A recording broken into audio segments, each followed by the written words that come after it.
The seated good morning is a key exercise for soccer players to master to improve their hip mobility, reduce groin injuries, strengthen their glutes and lower back, and improve their acceleration over the first 5 yards. By loading this stretch position for the hips, not just stretching it alone, we're able to improve our mobility faster than by purely stretching. And by taking weight into this position, we're able to get stronger as well, not just more mobile.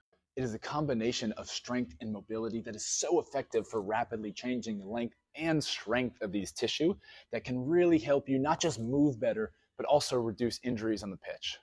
Combining this exercise with the ATG split squat is a powerful combination to address the mobility and strength of your hips for a soccer player by taking care of the hip flexors, the forward and backwards, as well as the groin, the adductors, the side to side. Starting gently and using a weight that helps you get the best stretch rather than going as heavy as possible is the best way to maximize your strength and mobility gains over the long run. In addition to building strength and mobility through the groin and the adductors, this exercise is also great for building strength through the glutes and through the lower back. Not only that, it's very unique in that the range of motion that we're training, this position down here where the torso is almost parallel to the thighs, is really unlike any position you're going to strengthen with most traditional strength training.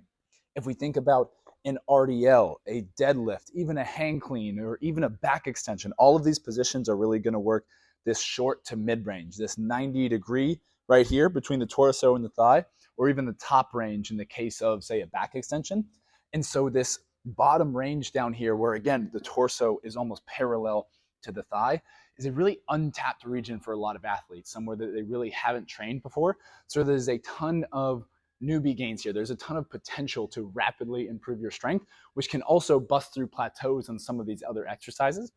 But not only that, the carryover to your first 5 yards to acceleration is really, really powerful, because if we think about the start position of, say, a swimmer coming out of the blocks, a track and field athlete starting a race, even a football player coming out of a three-point stance, this position down here where the thigh and the torso are almost parallel is a really critical position to be strong in, to be able to explode out of for that first step, for that 0 to 5. And again, is a position that so few other exercises really train. So once you build the mobility, building strength in this exercise can have really great carryover, really great benefit to your first step, your explosiveness for that strengthening of the posterior chain, the glutes and the lower back in this very specific range of motion.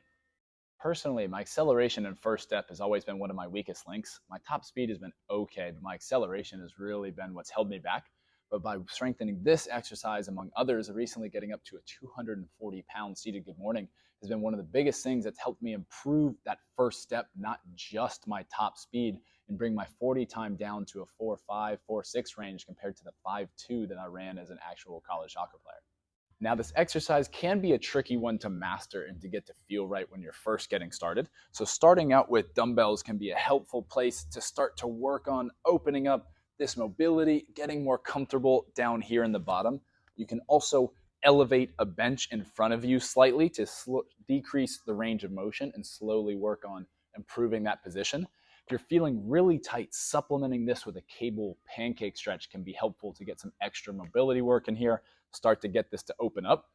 But if you are feeling really tight when you start this, it's definitely a sign that this is one that you should probably spend some more time working on, that you would get a lot of benefit out of and can really help open up some of that tightness that you're probably feeling in your hips and in your groin when you try and play.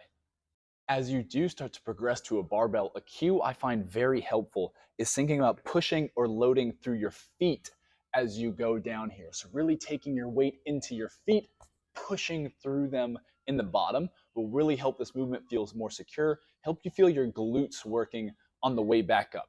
You should almost be able to, if you wanted to, lift your hips up here because your weight is really solid through your feet, and then boom, you're pulling the hips down, lifting the bar back up to be able to really connect this movement through the glutes and through the lower back, get this movement feeling dialed in. Again, though, it can be tricky, so as with everything, take your time. Really focus on form, on mobility, only using a weight that feels good, that helps you get a good stretch, and focus on perfecting the technique. Focus on mastery as your measuring stick for development, even more than weight, and this is really going to help you progress the most over the long term. If you want to see exactly how I program this and other exercises for soccer players to help them stay healthy, reduce injuries, and improve their performance on the pitch, Check out the ATG for Soccer program on the ATG app. Otherwise, let me know what exercise breakdown you want to see next in next week's video. And until then, bye.